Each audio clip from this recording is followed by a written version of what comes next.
Hello, and we are live. Welcome to the wonderful Troy Francis channel, and welcome to the very special guest that I have with me today.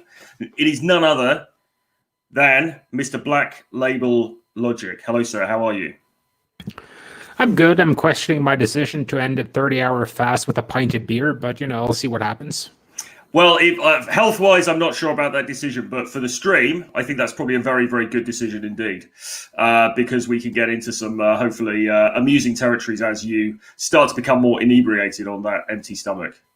Let's see what happens. Indeed. So you finished work now for the week, or are you are you sort of easing into the weekend now, or? I'm kind of easing into my second job with this stuff. Okay, cool, good stuff. Like I finished work, unless something happens, and then I'm just going to try, and I'm kind of starting work on book 3. Just going really slowly at the moment. I have like an idea in my head, and I just can't quite get it out on paper just yet. The stereotypical writer's block, it's sometimes difficult, isn't it, that first bit when you're staring at the blank page. But just in case people aren't aware of your work, and they certainly damn well should be, but if they aren't, did you want to just introduce yourself and tell them a bit about where they can, the books and where they can find you and so on? Yeah, sure. My blog is blacklabellogic.com. There's not a lot being published actively right now, but there are about 200-300 articles there to begin with. And there are also 2 books, Gendernomics 1 and Gendernomics Building Value, on Amazon, mostly dealing with the sexual marketplace and the various ways it's impacted by economic theory. So good stuff. One of those things I wanted to get into a bit today, Troy, because I was thinking about boom and bust cycles in the sexual marketplace. Yes, indeed. So listen, there's a couple of things here. So firstly, we did a stream. I think it was right at the beginning of the year, wasn't it? It was back in January. And we got on and we did a stream, and the whole thing was, right, let's look ahead to 2020 and let's talk about how things are going to be going forward into this brave new year and in the new decade. And of course, probably pretty much everything we said was wrong, because what happened after that was, a series of pretty seismic events, obviously overshadowed by COVID, which has completely wrecked the entire planet. And probably everything turned out differently to how we expected. So it's great to have you back on and to sort of, get to chat again now and to sort of reassess things. But what we really wanted to concentrate on in this stream is the future of degeneracy, because I know that viewers of this channel, you like to have a good time, guys. You like to get out there. You like to meet different girls, to date prolifically, to maybe have a few drinks and have some fun out on the party circuit. And all of that seems to be being ripped away, both by COVID, but also by a bunch of dullards in the manosphere, but also broadly on the left and the right, who are trying to spoil everything. So what I really wanted to talk about with you today, Carl, is how we can, what the status quo is and how we can kind of stem this this damage that's being done to good old-fashioned degeneracy. Oh, yeah, I looked at the title, by the way, and you kind of missed one, because I thought about this when I was walking to work, and we should have named this video Make Degeneracy Magnificent Again, because then MDMA would have been the acronym, and that would have just been too good. Oh, mate, that is amazing. That is fantastic. I never thought of that. That is fantastic. We really, really should have done that. Damn. Well, saying that, let's write a whole book called that or something, I think. I mean, that's just such an amazing title. Oh, yeah, but I think it's kind of fun, because I always like making predictions, and then I love seeing how the world fucks up my predictions. Like, yeah, COVID, I knew that end of the year was going to be shit. Yeah. Just because there's an American election, and those kind of always ruin things, because that's when you get all the trads come out of the woodwork. Everything is about guns. All the newspapers are going on about guns and all kinds of crap that's of no real importance to anyone outside the States. So that's a bit of an issue. And then everyone starts to start having to have a lot more intellectual conversations. Seems like if there's an election going on, then suddenly everyone wants to talk politics. Yeah, exactly. I mean, obviously the US elections are looming like a giant beast or a giant elephant in the corner of the room, sort of thing. And obviously that, I mean, God knows what's going to happen in a few weeks' time when or into November when that takes place. We can only really wait and see. But you're right. I mean, there is. I mean, well, look, the space that we are in, which is the manosphere space or whatever you want to call it, it's always been stuffed full of dullard conservatives, hasn't it? For some reason, who have wanted to sort of spoil everybody's fun. And like you say, with the election looming, that has only become more and more prevalent than before. I'm not sure if it's always been like that, but it's at least since like the 2015, 2016, or roughly thereabouts. There was a huge influx of like trad cons, and for some reason, I'm not sure why, a bunch of people just wanting to bang chicks and party suddenly occupied the same space as a bunch of guys who just want to go and homestead somewhere and, you know, have their wife in her gingham skirt, barefoot and pregnant in the kitchen. Ideally, they're living off self-hunted meat and whatever they can grow out in their little garden. Yeah, exactly. I mean, do you have any idea why that was? I think, well, I suppose the broad explanation is very simply that a bunch of guys got together online because they were having trouble attracting girls and they were having a problem in this area. And they were like, right, okay, so what are our experiences in the dating marketplace and how do we get better results? And those guys all got together. But then a bunch of other guys were saying, well, hang on a minute. The problem is it's not just about learning lines and, you know, negging and things. It's systemic. The problem is within society. And the only way that we're going to rectify this problem that we're facing is to change society. And then it seems to me you've got two groups. You've got the guys who are saying, change society, make women great again, grow a big beard and live on a farmstead. And then on the other side, you've got the guys who are saying, well, hang on a minute, we were just here to party. What's happening? Oh, I think you're right. And I think part of it just comes from the fact, like, one of those is dynamic, the other one is static, in a sense. Like, the one guy wants the world to remain static and be within his comfort zone. The other one's like, hey, let's just go have fun and we'll see what happens. Worst case scenario, I end up in jail. Yeah, exactly. Or in some very compromising situation. I mean, one of us could end up in jail before the end of this stream, to be honest, Carl. And you know, I hope you'll be able to take the reins if I get carted off by the coppers. I'm kind of curious though, like if you had to pick between ending up being dragged to jail and ending up in like a random waking up the morning after like a huge bender. I know you don't do drink or drugs anymore, but let's say you did, and let's say, what would you rather do? Wake up in jail? Or wake up at some kind of swingers party with a bunch of like 50, 60-year-old couples?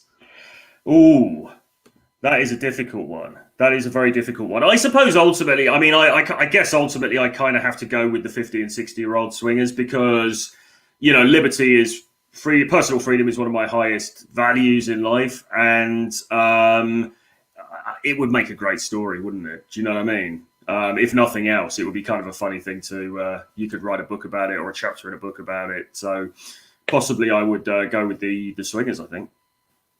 Yeah, it kind of reminds me of, like, I'm not sure if I told this story on your stream before, but like, you know, when guys get together, you always have like discussion, like if you could fuck any famous woman you want to, which one would you do?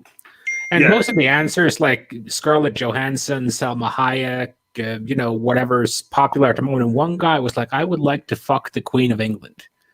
And she was about like, she was in her like mid 200s back then. And everyone was like, why the fuck would you do that? Well, can you imagine like the rep you'd get if like, you know what, I fucked the Queen Mother? That would be amazing. That would be a lasting achievement. That would definitely be something you could put on your LinkedIn, I think, in order to, you know, immortalize yourself. Would you have gone there with the Queen Mother though? I don't know, man. It's kind of like, on one hand, it would be fun to have done just to have done it. Yes. But it's kind of a high risk. It's kind of like Mount Everest, I guess, man. I mean, it would be fun to have climbed it just to be able to say, you know, I was at the top of the world. Yes. But yes, then, exactly. then you look at all the like the pain and suffering and risk of death you're going through to get to that, and it's like, maybe not. Yeah, exactly. Well, look, here's an interesting one for you then. Because this is a woman that a lot of guys will talk about, particularly on the right. Melania, would you? Not now. That's the thing, isn't it? Because everybody is like, you know, oh my god, like Trump is so alpha because he's got Melania and blah blah blah. And yes, I mean, look, I'm not denying that because she was undoubtedly, you know, she was a model. She was undoubtedly a very handsome woman, as they say. But I mean, these days, to be honest, I mean, like if you went to grab a granny night at the Ritz in Oxford Road in Manchester, and then you woke up the next day and that was on the other side of the bed, you'd be a little bit like, you wouldn't be texting your friends, would you necessarily? Well, you wouldn't necessarily be pissed off at yourself, but you wouldn't exactly be ordering the big breakfast either. You know what I mean? Yeah, exactly. Well, I put a post on Twitter a while back saying I basically said, look, I mean, Trump could get any hot, young, MAGA kind of princess in the United States of America. So why doesn't he? Why is he resting on his laurels? And I think these are the real questions that we need to be answered. I think he might be getting those, though. They're just making sure it's like really low down. I guess that's true. Obviously, it probably not. It's one of those funny things about America and like the rest of the world, because like if you're the prime minister of France or president or whatever, or Italy or Spain, you're kind of expected to have a mistress, and it's kind of weird if you don't. And, yeah, even in the UK, like the prostitution laws were designed so like one girl doing it from her own house doesn't count as prostitutions, just so the guys in Parliament could keep their side piece. Do you think that's why? Because that is still the law to this day. So it's a strange sort of situation, because what you've got now is in London, there used to be sort of like brothels, I suppose you'd call it, where there were different girls in a particular location. And nowadays you've just got these like sort of flats where there's just one girl, and they just leave that alone. That's absolutely fine, apparently, as far as the police are concerned. Oh, yeah, I think that was the main reason, just so politicians wouldn't get snatched when they go to their one girl. It's like everyone gets into politics to kind of fix their law in their favor. Did you hear the thing that they did recently over here, by the way? This is it was quite funny. Because there's this law, the law's just been changed so that you can't now legally have gatherings of more than 6 people because of COVID. So previously it was 30 people, and then they've reined it in, so now it's 6 people. And that law just came in on Monday, unless there are various exemptions. One of them is for like community groups, so like alcohol 12-step groups are one of those, and things like that. But the other notable exception is for hunting and shooting. If you go hunting and shooting, it's fine. You can have as many people as you want, which is obvious. One for the boys. Yeah, it's one for the fox hunts, but I kind of like that one though. Like I kind of like that exception, because like I've been hunting a number of times, and most of the time it's not like a rave where you're on top of each other. You're essentially trading bodily fluids just there on the dance floor. There's at least some distance between people. Yeah, exactly. Well, I mean, to be fair about the fox hunting thing, I mean, obviously you're outside, you're out and about. I suspect that the transmission risk is pretty low. But I mean, I don't know, man. The laws are so inconsistent over here. They're so contradictory. The whole thing is very confusing. And obviously people are getting kind of peed off with it, to be frank. But I mean, if we talk about COVID, or at least lockdown for a moment, I think when we spoke about this earlier in the year, I think that you are, I mean, I see you as being a libertarian on the one hand, but you weren't as anti-lockdown as some might be, perhaps. I mean, you were not in favor of it, but you saw the reasons why it was put in at the beginning of this whole thing. Yeah, of course. Well, from my perspective, COVID would have been over if everyone just went to their house, jerked off, drank, and chilled for like 3 weeks. COVID would be over with. Exactly. And I mean, why didn't everyone just do that? Do you know what I mean? Like a little bit of, instead of nofap, you could have done like mofap, and people could have just said, right, I'm going to just sit in my house and try and fap as much as I can for 1 month whilst drinking. And not only will that be probably quite good fun, but it will also ease the COVID-19 situation. So, why didn't everyone just do that? Yeah, it's like Massacre Your Meat March. Do you think we could get that trending? Probably, but probably wait until next year and see what we can do. Like, I want to do one for every single month. Yeah. To see if you could actually get that stuff trending. Do you think that, I mean, obviously the big one recently has been semen retention, hasn't it? So guys who are watching this, if you're not on Twitter, don't go on Twitter because it's a cesspool of ridiculousness. But if you are on Twitter, what you'll find over there is a bunch of people. Well, I mean, there are interlinking groups of different people with different thoughts and ideas and so on. But there are a bunch of sort of traditionalist guys on there, but also very kind of new agey guys who keep putting forward these wacky ideas and sort of proclaiming them as gospel. And we've actually talked about this on a stream quite recently before as well. And semen retention is the big one at the moment, isn't it? What do you make of semen retention? I think it's right up there with tanning your asshole. I think cold showers more than anything, because there seems to be like a collection of people who kind of like to find like things that doesn't really matter, but by doing them, you get adversity. And my perspective is always like, why would I semen retain? I'd rather have an orgasm. Like, why would I take a cold shower? My hot water's included with my rent. Of course, I'm going to get my money's worth. So I think they're just trying to kind of create adversity for themselves, and it's like a placebo effect. That's true. Although I think with semen retention, and I don't want to stay on this topic for too long because it's even saying the phrase is slightly unpleasant. But I think with semen retention, there's this idea that, well, I mean, there's a practical application, because they say if you don't jerk off, then that's going to give you more motivation to go out and talk to real women. And I think in the short term, that's true. I think I don't think like jerking off the entire time is necessarily a great idea. Although, why not if that's what you want to do. But then some people take it further and they sort of say it allows you to it's about your power and your energy, and it allows you to hold on to your manly energy, and that sort of it's almost like then it becomes like The Secret, where because you haven't fapped, you're attracting things to you because you're holding on to all that wonderful semen. And my take is I agree with your first part. If you make yourself that rule, I'm not having an orgasm unless I have it with a girl, that's going to create some short-term motivation to go out there and try and bang a chick. But I also noticed something with myself, just not experimenting really, just randomly. And that's the more orgasms I have every day, the more capacity I have to have them. So let's say your recovery time after you fuck a girl is like an hour and a half.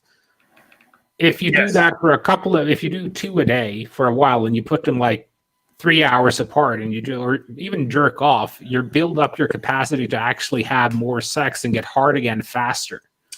Oh, really? So you think that actually you can exercise the muscle, as it were, and sort of train yourself to go again more quickly? I'm like I said, this is totally anecdotal. It was something I randomly noticed at one point, and I think there might be something to it in the sense that, when your balls are drained, your body's technically not able to have a kid, right? And the whole point is to have a kid. So you need to be able to fire off at any opportunity. Yeah. So it seems to be logical that your body would, oh shit, I'm out of sperm. Let's go ahead and fix that back up in case another hottie shows up.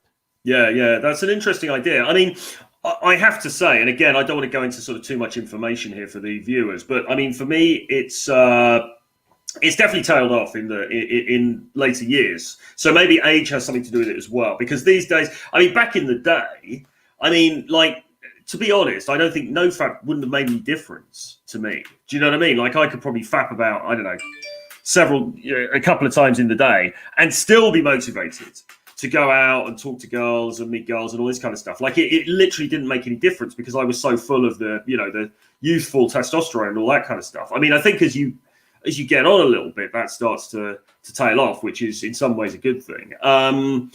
But I think for the younger guys out there, to be honest, unless you're somehow a bit deficient in some way, I don't think it makes a damn bit of difference, really. I mean, in fact, I kind of needed that extra release because even though I was going out and I was being promiscuous and all the rest of it, I kind of needed to, let clean the lines a little bit. In addition to that, if you know what I mean.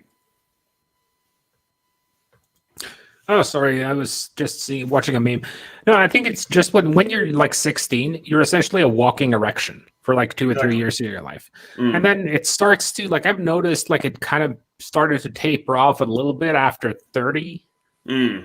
And, Yes. like it tapers off a little. It's kind of that it's your body signaling you that you need to stop focusing on fucking constantly and you need to start focusing on making some money and improving other parts of your life. And I think that's kind of where like a lot of this stuff comes from. Is like when guys get the sex part of their life handled, that Yes. becomes a very small part of their life and they need to start expanding. But I think for guys who never actually rip that band-aid off and get sex handled, they tend to go into all these kind of mysticism and morality and Bibles and trad conning, and it becomes kind of like I've become the perfect archetype of a traditional man. Why aren't traditional women drawn to me? And the truth is, Yeah. like, if you want traditional women, go marry an Amish girl.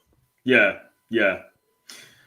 Yeah, exactly. Well, yeah, like you say, I mean, the whole thing has always been I have done everything that society has told me to do, and now I am that guy, that fine, upstanding dude, and so I should now get a high quality woman as a result of that. And of course, as we know, that doesn't always work. Although there are people with accounts who, with a sort of like public facing profile, if you like, who they sell that lifestyle, don't they? There are dudes who are like, I'm the family alpha. I've got these kids. Look at them, how wonderful. This is us on the beach. You can have this kind of life if you just do the right thing too, And I have to say, I mean, I look at those guys' accounts, and I've never once been jealous. I've never once thought, damn, look at his high quality wife. I just wish I hadn't been so degenerate and I could have attained. I couldn't have attained that. I don't know. Have you ever looked at a trad wife and been jealous and thought, I've just chosen the wrong path here? Not really, because like in my experience, women tend to kind of bend themselves to your expectations, at least to some degree.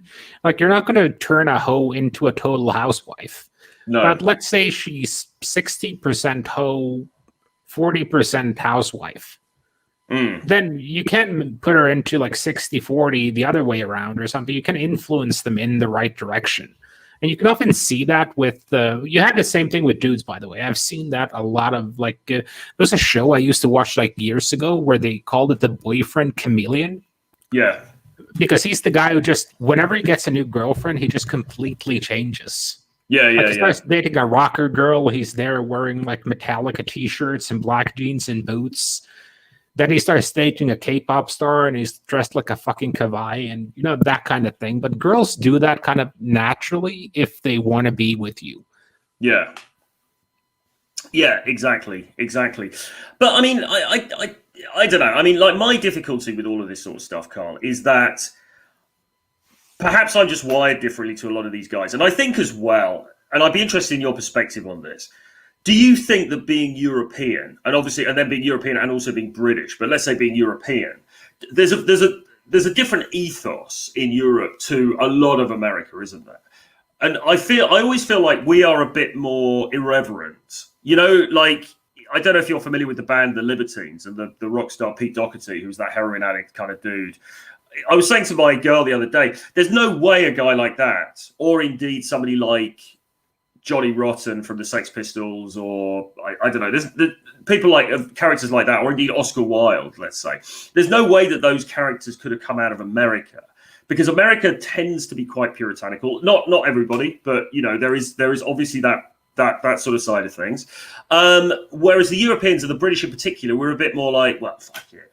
Do you know what I mean? And we're a bit more like, whatever. Look at someone like Serge Gainsbourg, for example. Do you know what I mean? Could that dude ever have been American? So I suppose what I'm coming around to saying is, do you think there's a sensibility issue here as well, in the sense that there's a big part of this manosphere market that's American, and the vibe is just different? Yeah, I get what you're getting at, but I think you get that degree of irreverency in any culture. There's the let's see, was it Omar Sayyaf who wrote like an atheist thing in the middle of the Muslim world? Like 500-600 years ago, just insulting like the majority culture pretty hard. So Yeah. I think you get the degree. I just think the British culture is more open to it. Like I don't think a comedian like Frankie Boyle would do well in America, mostly because they couldn't understand him, but also because of his material.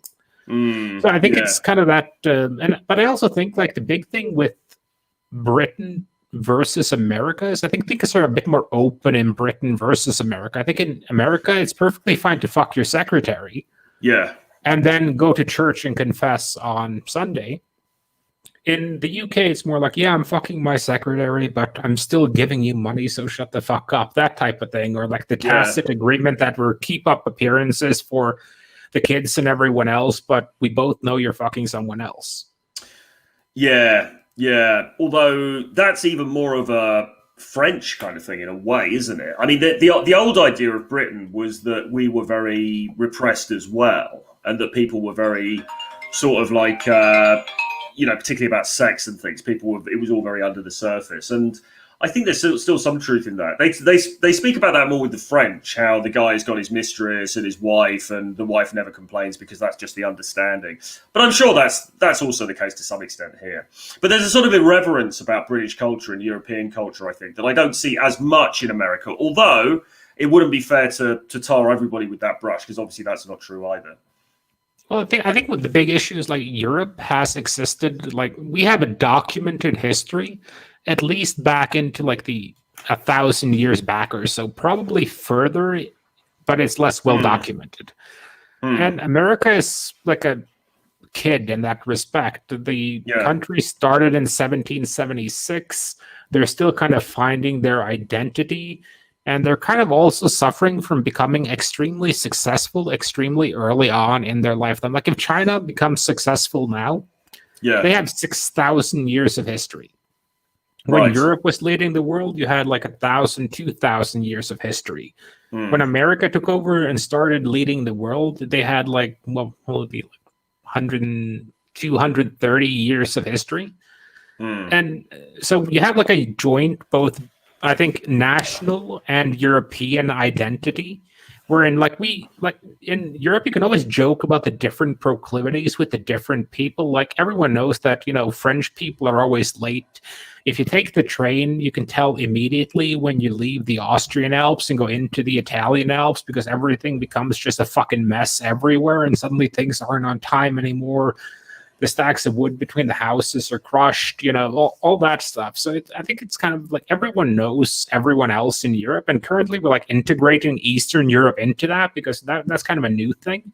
Yeah. But I think you have that long history that gives you that irreverence and that, okay, you know what, we've seen all this shit before. It's not exactly new. Like we had this back in like the 1760s. We had this shit with that guy.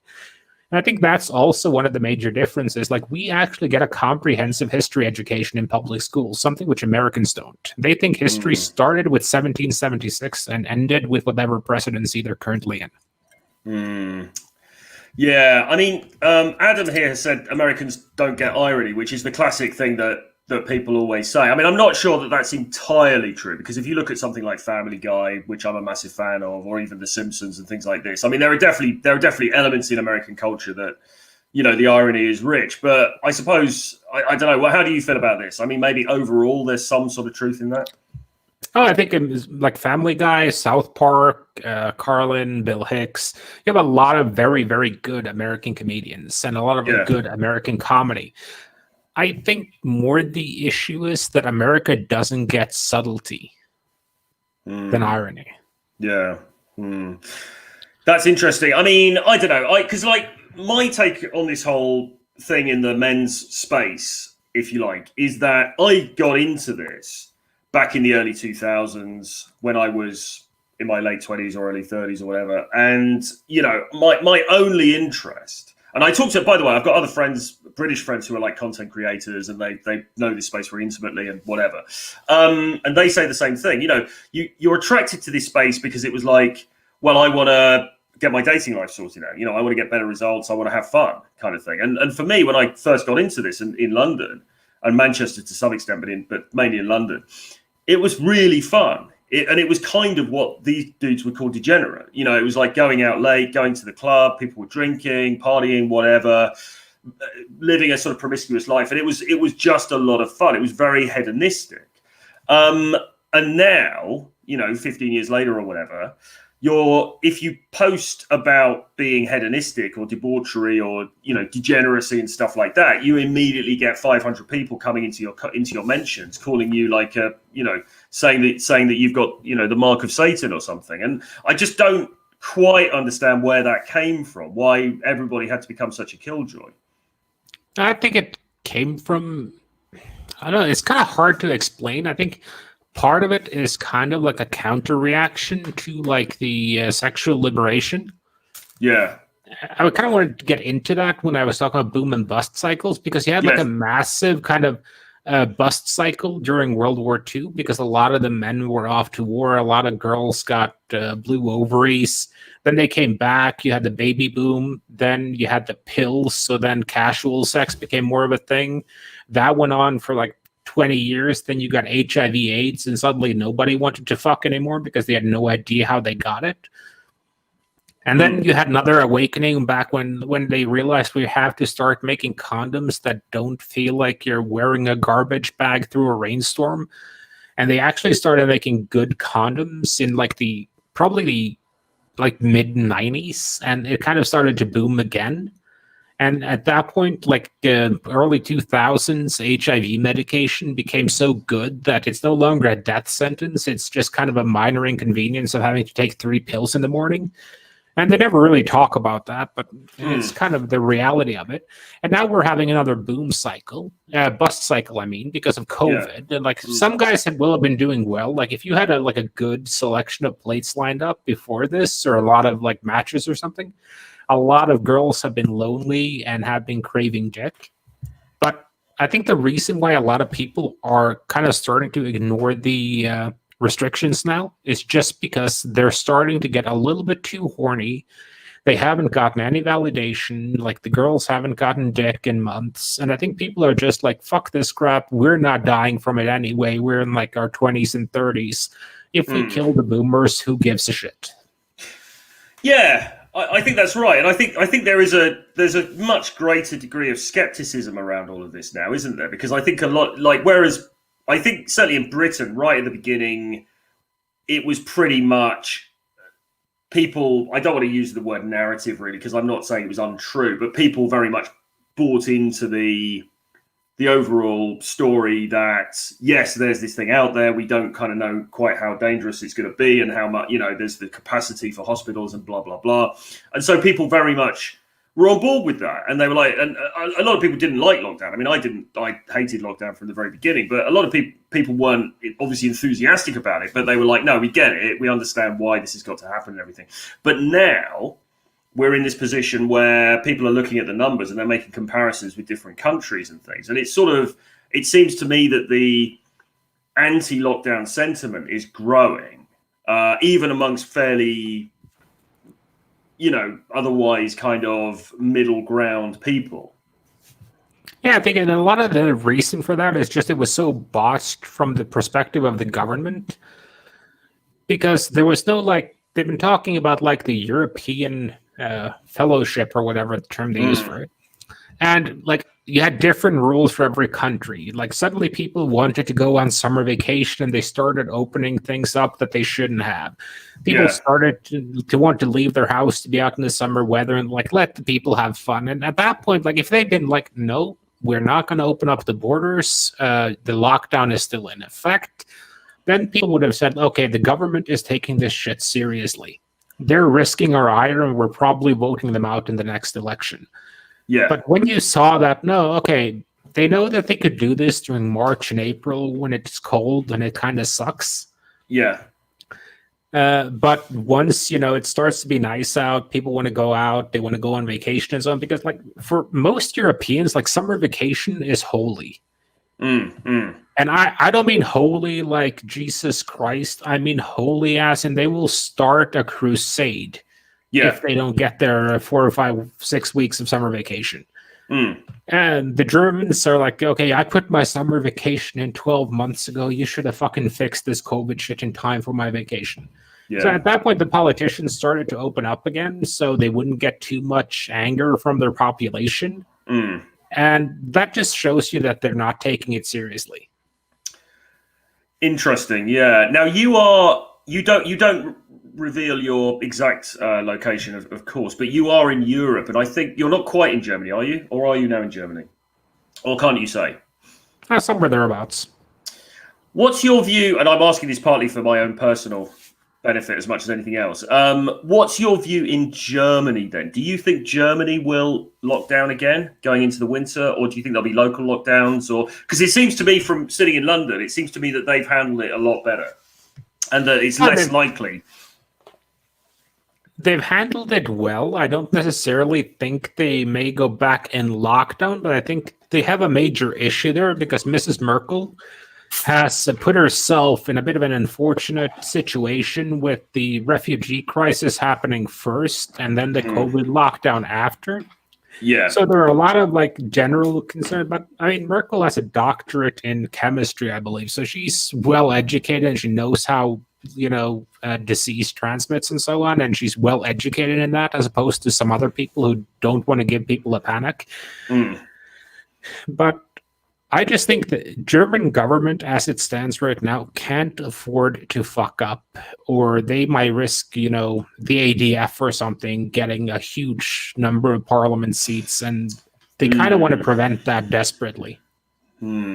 Yeah. So which way do you think that will make them lean? Do you think that will make them lean less towards lockdown or more towards lockdown in case there's a big spike in cases and then that's a bad outcome?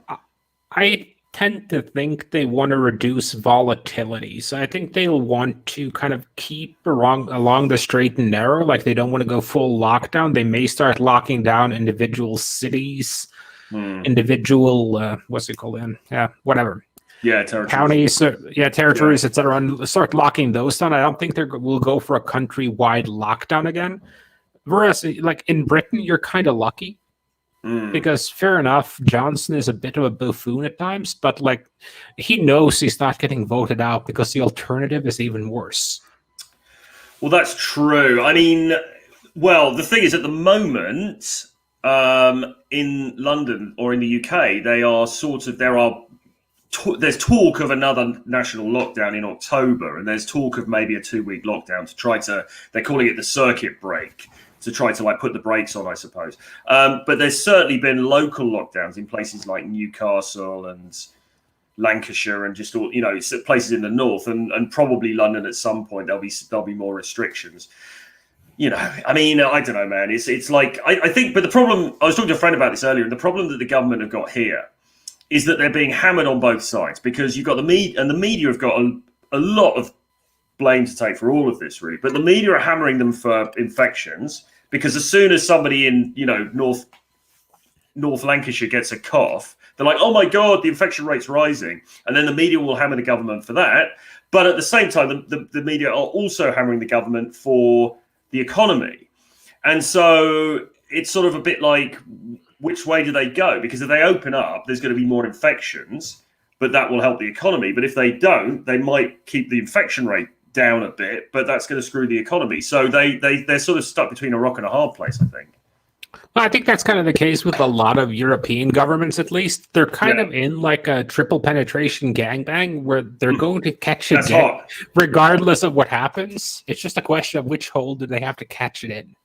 Exactly. I wonder which hole Merkel would choose to catch it in.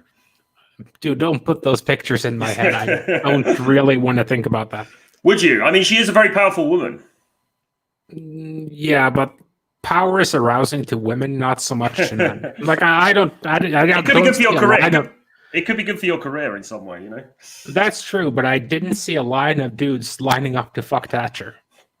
No, that's true. Although I'm sure there are some guys who still jerk off to her, to be honest, in this country. But anyway, all of this stuff is, I mean, it's kind of fascinating and somewhat just, I mean, I don't know. The whole year has just been so dispiriting in a way, because if you have a fairly libertarian sort of outlook upon things, just the restrictions on civil liberties, on your personal ability to do stuff has been horrendous, really.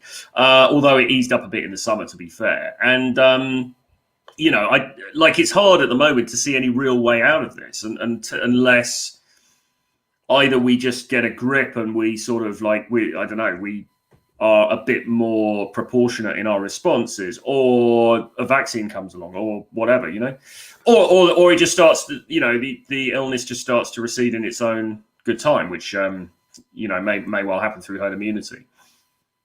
Yeah, like I'm not sure what's going to happen, but let's be honest though. I've been to the north of England in like October, November, December.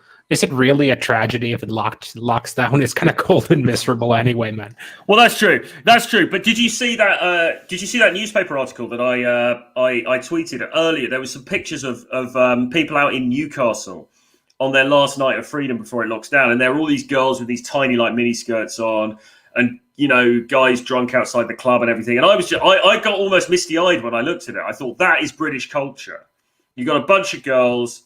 I mean, to be fair, it's quite warm at the moment, but you get those girls who'd be wearing that same outfit in the middle of winter, just tiny mini skirts, being sick in the street, urinating, getting drunk on cheap alco pops. Just that is British culture. Do you know what I mean? Like degeneracy. And it seems to me that we're in danger of losing that through these measures if we're not careful. I don't think so. I just think that's going to come back. But I do think a lot of people are using COVID as an excuse to kind of put the genie back in the bottle. And I'm not sure how it's going to work out, but it's one of those things. The same thing when people are like, let's take away women's right to vote. And I'm like, you're never going to get 50% of women and at least 1% of men to vote in favor of that shit. Like even then, like if you could get 30% of men to vote to take women's right to vote away, no way is 21% of women going to vote in that favor. They may tell their trad husband that they're going to, but they're not going to do that when it comes to the ballot. Well, absolutely, yes. Here's an interesting question from Bert Ferguson. Thanks, Bert, who says, would Merkel or the Queen be a better lay? I would have to be patriotic and say the Queen. Yeah, I'm leaning that way too. Like Merkel is kind of like that old era East German. And that's like the good West German degenerate style, more like the Eastern European Iron Curtain shit. She does live in Berlin, though, and Berlin is a very kinky place. So maybe she goes out to I've never seen her there, but maybe she goes to Kit Kat Club disguised or something. Wouldn't that be brilliant though? With all all the things that are coming out about like Me Too politicians, guy be coming out like, yeah, Merkel fucked me with the strap on in the Kit Kat Club. So that's an interesting segue actually, because degeneracy in Berlin. I mean, like I've spent a lot of time in Berlin. I will doubtless be spending a lot more time in Berlin in the coming months, and unfortunately, at the moment, it's a very degenerate place, and it has been for many, many years. I mean, obviously, you go back the Weimar Republic, etc., etc. It's really interesting what it was like back in the day. They had just so many prostitutes. All these different markets were catered for. There were prostitutes with amputee prostitutes and just pregnant girls doing prostitution. All these different weird fetishes were catered for. So it's always been in the DNA of Berlin, and I think that's remained. And then sort of probably pre-war, and then the wall came down, and then it became this clubland sort of mecca in the middle of Europe with all this crazy stuff going on. Plus prostitution is legalized there as well, which adds another sort of layer to it, if you like. All this crazy stuff going on. Unfortunately, at the moment with COVID, it's sort of not all closed down, but the nightclubs are certainly closed. So a lot of the craziness is not happening. And this, in terms of the theme of the show today, is COVID going to have a lasting impact on degeneracy, do you think? Because it seems very hard. I used to go to Kit Kat Club in Berlin a lot, and Kit Kat Club is like a fetish BDSM club. They hold it every Saturday night in a place kind of near to the Alexanderplatz side of town. It's full of very beautiful girls, lots of really weird, crazy dudes in kind of you get the crazy old guys in the gimp outfits and things like that for sure, but you also get a really big young crowd of very well put together guys, very sexy girls, and it's just debauchery. There's just all kinds of crap happening. Amazing, Is this going to be taken away from us forever? I don't think so. I just think it's one of those cycles, right? Because I think of the entirety of our history as being kind of a series of, let's call them pendulum swings. Yeah. You had like the Roman orgies, then you had like the Dark Ages, then you had the more libertine Renaissance and Enlightenment. Then you swung back towards the Victorians. Then you had a swing back during the Roaring Twenties. Then you had a swing back to traditionalism. If anything, it's just like the cycles are getting shorter rather than having like longer periods. One sec. I think Carl may have had to go and pick up a delivery or something. So I guess I'll kick in and just carry on for a moment before he comes back. If anybody's got any questions, by the way, stick them in the chat, because I know we're sort of banging on now about Berlin and degeneracy and all this kind of thing. But if you've got any questions related to this, but also to things like dating, the dating marketplace, etc., then whack them into the chat and we will address them before the end of the show. As you probably know, Carl, as he said earlier, Carl is the author of 2 books. So he's written Gendernomics 1 and then Gendernomics, the second volume of that book. And he is an amazing analyst in terms of the sort of economic underpinnings of the dating marketplace, if you like. So there's a hell of a lot that we can learn from this guy. So if you have any questions about the sexual marketplace, your relative sexual market value, etc., then whack them into the chat for sure. Absolutely. Well, everyone should visit Berlin. Who's going to make a book on how to gain prostitutes or escorts? That is an interesting question, and obviously it's not something that I cover or indeed necessarily recommend. I mean, the thing with pay for play, as it's called, is that it's a very, very different thing to game, because you don't really, in most cases, you don't really need game because you are paying for a service. So it's a very, very different sort of beast. Whereas the reason that people will teach dating skills, because there is some skill involved in terms of getting the end result. Whereas with that, there kind of isn't really in most circumstances. But there are people that write about, where to go, good locations, all that kind of stuff. So it kind of is covered, but it's not in this space at the moment. Cole's back. Yeah, I do. Ref this question, I think the reason you're not going to see that book, it's kind of a subset of game, which is essentially gaming hookers and prostitutes to get their services free of charge. Yes, there is that. There is that, actually. But then at the same time, do you really want to... Well, you might do. I don't know. You might... Well, actually, I think Ryan talks about this a bit, doesn't he? He talks about, like, what do you call it? Shoring or something. Yeah. For me, it's more like I was never there's one side of it, which I think is gaming girls who are working in stores or something. I think that can be a very good avenue, and especially for guys who are just starting out and practicing. But like trying to get a hooker to fuck you for free or a porn star to bang you for free. Well, most porn stars are legit hooking on the back end. You heard it here first. And then you have the strippers. That's more of like an extremely advanced style of game where you're at that point where you're not doing that to get sex. You're doing that to see if you can actually make her forget that she wanted to get paid. Yeah, and there's certainly a skill in that for sure. I mean, I've dated girls who were strippers and things like that, and certainly, I suppose, like you say, sort of related to that, but on a slightly different level, is meeting girls within stores and things like that. And I think that's a very good thing to do. That's a very doable thing. Absolutely, stripper game can be a bit more difficult. It kind of depends where you meet them as well, because sometimes you meet girls who are strippers and you've met them somewhere else, and so there's less of an issue then. It's trying to meet them in the club, in the strip club, that is the problem or the challenge, because when you walk into the strip club, you are a punter, and she's going to see you as a punter. And then there's a very definite hierarchy there, where she's the hot girl you're paying to see, and you are just a lowly punter. So getting round that is a bit more skilled. Yeah, like banging a professional outside of her workplace is no different than any other girl, but it's in her workplace. That adds an extra layer.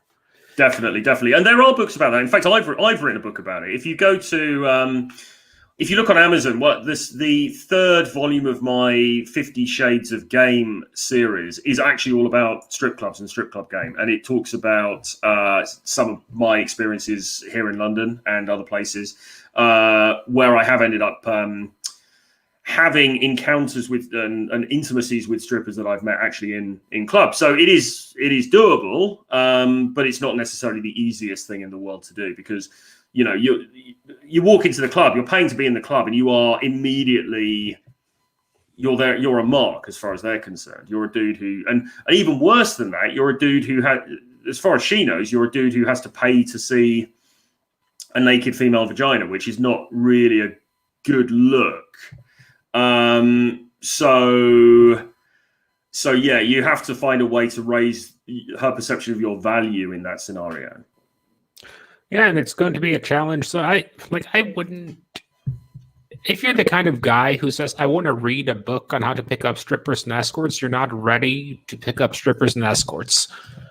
Yes, exactly. Yeah, exactly. And it's not necessarily something that a lot of guys would aspire to anyway, because of course then again, like going back to what we were talking about before, then you're going to get the guys going, yeah, but she's not a high quality woman kind of thing. To which my response will be, yeah, but if she's hot, right? I mean, where did this high quality BS come in from? Any woman with my dick in her mouth is high quality. Indeed. They say romance is dead, but it's still here on this show for sure. Somebody asked what Delfinity says, what does prostitutes look like in Berlin? Well, there's a street called Kurfürstenstrasse where you get a lot of prostitutes hanging out on the street, and I believe it's been a prostitution street for a long time. I think, have you ever heard of that film called Christian F, set in Berlin in the 70s? It's about heroin. Yeah, I have. I don't remember it. Like I've heard the title before, but I don't remember specifically the plot. It's good. It's got David Bowie in it, actually.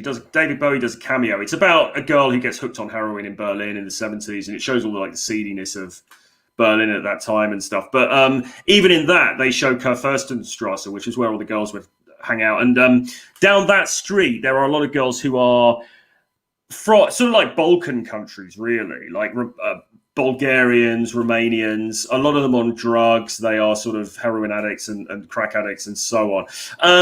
But the thing about Berlin and prostitution is that it's legal. So you get you get a whole range of different girls there. I mean, this is the thing. I mean, Berlin is a weird city, right? Because on the one hand, it's full of green-haired SJW type people. Kind of very woke and everything. But on the other hand, it's got all of this weird degeneracy going on as well. And it's a strange mixture of the two things. I just think it goes to if you know the what is it, Factor 5 test with openness and new experience.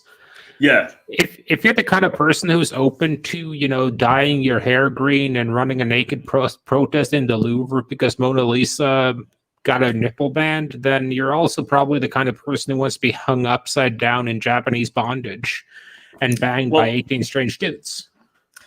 Well, exactly. Did I tell you, I went to,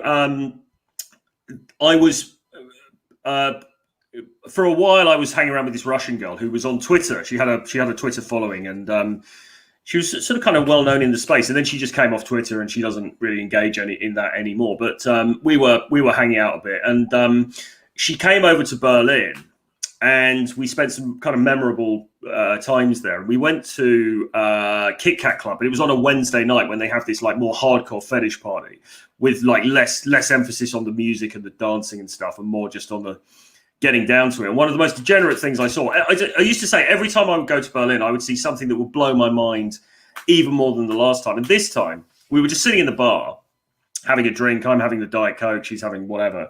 And there's some dude, and this dude came in with a big bag. And it looked like the sort of thing you get in a camping store. Do you know what I mean? I thought he brought a tent with him. This big bag and these tubes and things like that. And we're like, what the fuck is that? And we were watching him, and he started to assemble this thing, and it had a frame work around him, and then he put this bag thing around it, and then he got into the bag, And we were watching this going, this is really, really weird. And then there were these two women there who were sort of like dressed in dominatrixy type outfits, you know, like long boots and leather and all this kind of thing. And one of them had a suction pump, and she started to pump the air out of the bag. So he was encased in this bag, and it was like a sort of latex or something like that, I suppose. And she's pumping all the air out of the bag. So that then all of the air's gone out of the bag, and he's just there encased in this black latex. And then one of the women, and they had riding crops, and they start like whacking him a little bit with these riding crops. And then one of the women opened this, and there was a little hole thing in the bag, and one of the women took his organ or whatever out and starts to fillet him. Okay, and we're watching this thinking this is kind of weird. And then he finishes, and they just walk off and leave him laying there in the bag. I mean, that is like the kind of thing you don't see that in Stoke-on-Trent on a wet Wednesday afternoon. Hopefully not. But you have to start wondering, though. Like, I always wonder with kinks, like, what actually created this kink in someone? Because usually there is always some kind of starting point. Like, I think Freud was actually right in that. That sexually deviant behavior, it comes back to some kind of experience you've had in formative years. Well, there's this whole thing about suffocation, isn't there? And obviously, you know, Michael Hutchence, the NXS singer, he died famously from, well, supposedly because of that, because he was, you know, that idea about suffocation. And I guess that some guys there's something of that. I mean, I don't know. Maybe there's something about being put into that darkness that kind of turned this dude on. I mean, this is all very... I mean, I suppose in a manosphere sense, we would say this is all very Omega type stuff, really, because this dude is like basically paying these women to abuse him, which is very different to what we're talking about in terms of the sphere, but fascinating nonetheless. I mean, I've never seen anything like it, and like every time I would go to Berlin, I would see this kind of crazy shit happening, of different kinds of things like that happening, and you know, and it's just like at the moment, obviously, COVID is, as I say, sort of like put the kibosh on all of that, but more than that, we also live in an environment where it seems to me that factions on both the left and the right want to just spoil all the fun. And an example of, well, sorry, carry on. No, I'm sorry. I kind of agree with you in the sense that you have the SJWs on the left who want to get everyone Me Too to that, to the point where it's actually, you can get fined for hitting on a girl on a public street. And on the other hand, you have the right who are there like, hey, thump your Bible and, well, hump your Bible, basically. And I just think that's very unfortunate in a sense, but you always kind of had them too, haven't you? Even when you go back, like you had like your conservative philosophers in Rome. You had the people who were just trying to fuck everything up during the Renaissance. So I think having them around is kind of a natural thing. I'm just not sure if it's time for the cycle to reset just yet, or if we're going to have another 10, 15 good years before it does. Well, I don't know really. I mean, like a good example, right, is I saw something about Serge Gainsbourg today, you know, the French singer. And, you know, the sort of French balladeer, he was the guy that famously was on TV drunk, and he told Whitney Houston that he wanted to fuck her. Things like that, you know, kind of outrageous sort of French singer. And apparently he is now the woke crowd are now going after him because they see him as being, I don't know, you know, his attitudes towards women and things like that. It's a Weinstein kind of a thing, I think, in terms of what they're going at him for. So yes, I mean, a character like that would be, the left would want to cancel him because he is because of his, I don't know, whatever, you know, lack of respect for women, all of these kinds of things. But many on the right would want to cancel him as well, or not cancel him, but many on the right would be very critical of a figure like that, because they would say, well, degenerate, you know, what was he doing? Drinking and smoking and, you know, living this kind of wild, promiscuous lifestyle. You know, why didn't he settle down and grow a beard and chop lumber on the farm?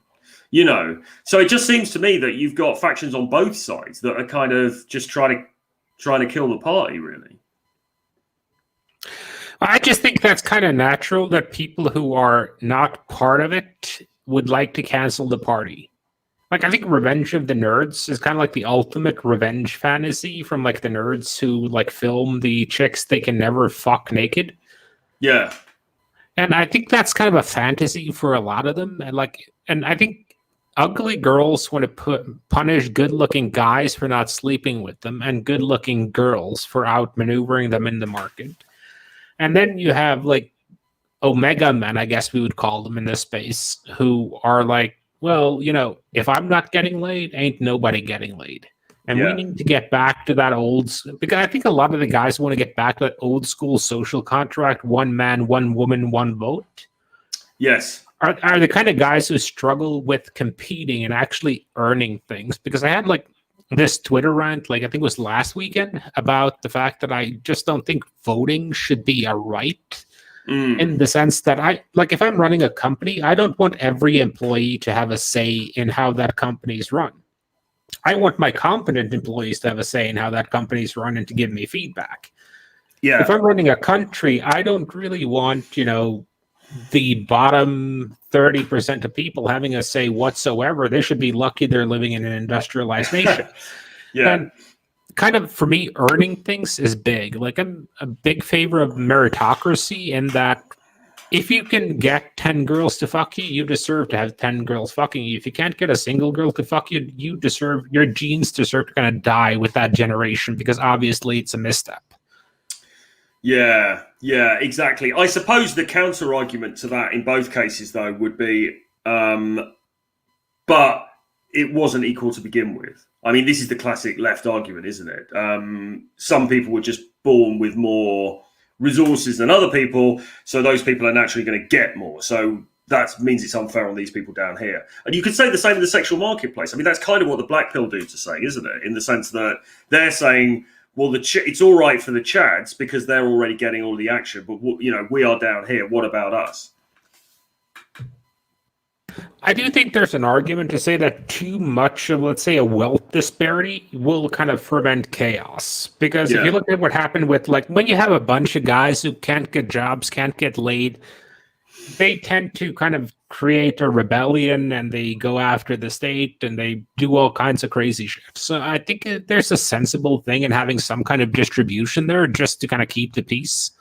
It's kind of like if you go back to Venice back during the Medici days, I believe. If you go through there and you look at the houses of the richest people, they're not really that extremely nice. Just because, like, if you showed outside on your house how much money you had, the peasants would rob you. Yes. And I think that's the major issue we're having right now, to be honest. It's just like everything we're talking about is becoming extremely apparent over social media, over OnlyFans, over Twitch. You're kind of seeing, like, okay, like you have the same, like, 5 dudes banging all the hottest chicks. Yeah. And you're seeing, like, girls crying, like, you see, like, 5 pictures of her with different guys, and she's whining about not being able to find a good man. And you have the guy who thinks he's the good man who's been friend-zoned by the same chick, and he's sitting there like, well, I've been here waiting. And suddenly he kind of snaps, he goes and gets a gun and does something stupid. And I think that's kind of the thing. It's okay to be successful. It's okay to be rich as long as you don't rub it in people's face. I think that's the major difference. And social media is rubbing it in people's faces extremely much. Well, that's true. That's true. But I mean, I've always taken the view, I mean, I don't know. I don't know how you feel about this, but my philosophy has always been, you're dealt a certain hand in life, and you get a choice. Then you can either say, well, okay, I don't like this hand very much, so I'm going to go onto, Black Pill websites and comment sections on YouTube and things, and I'm just going to complain about it. Or you can say, well, look, I've been dealt this hand. It's not necessarily the best, but I'm only going to be here for a few decades anyway, and I kind of want to have a fun time. So I'm just going to work out any damn way that I can to get some of the things that I want to get, even if that means hacking the system a little bit in order to get there. Yeah, and men are more fortunate in that respect than women. Because if a woman is born with an ugly face, or she gets fat, she has no other option than to make herself extremely available. as a guy, if you have an ugly face, you can work on your charm, you can work on being in shape, you can work on dressing better, having a good haircut, making a ton of money. And that's why I love like the looks, money, status, what is it? Looks, money, status game shows that I think we've done like 19 times on Rule Zero the last couple of years. In that, Mick Jagger is ugly as fuck and he gets laid like a rock star because he's rich and he's famous. I'm not sure how much game he has. I've never seen the guy in public. Meatloaf, another dude, like fat as shit, ugly as fuck, rich, famous. So just focus. You have so many avenues you can focus on, and you have so many different like niche sexual marketplace you can try to leverage value in, that for the most part, the issue is work ethic and persistence. Yeah, exactly. I mean, but I think I've always been like this. I mean, well, I was quite sort of, I've said before, I mean, I was quite sort of black pill, I suppose, in a way, in my late teens and early 20s, or even in my earlier teens, actually, when I was at school. I did have a kind of a black pill vibe to me a little bit before black pill was ever a thing.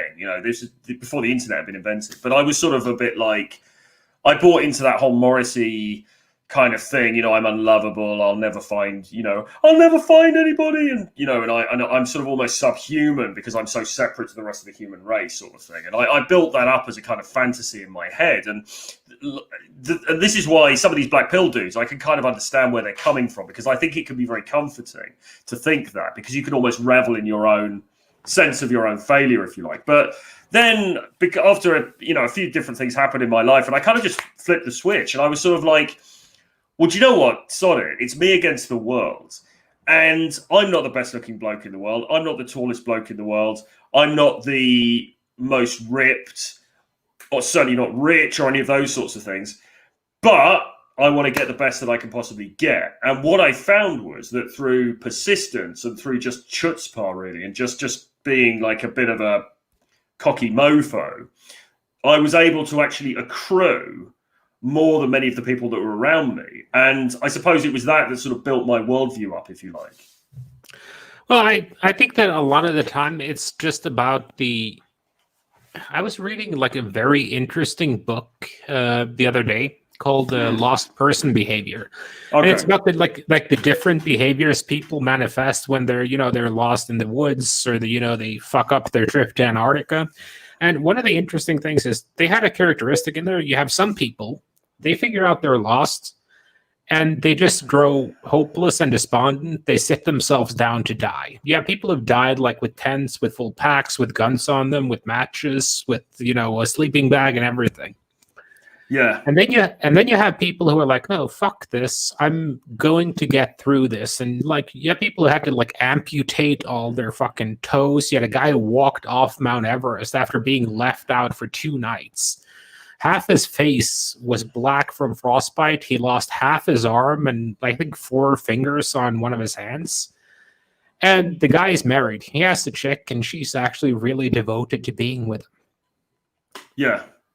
And I think that's just kind of the difference in, I hate the word mindset, but the perspective. I think that black pilling is sort of accepting that you don't have the internal drive to actually do the work you need to do, but you find more comfort in your comfort. Because I've said this before, if I could sit on my ass in my house playing video games, eating junk food and drinking beer, and still get laid when I wanted by hot girls, I would never leave my house. Yes. But don't you think, I mean, so would I probably as well, but don't you think there's something kind of fantastic about the fact that life is full of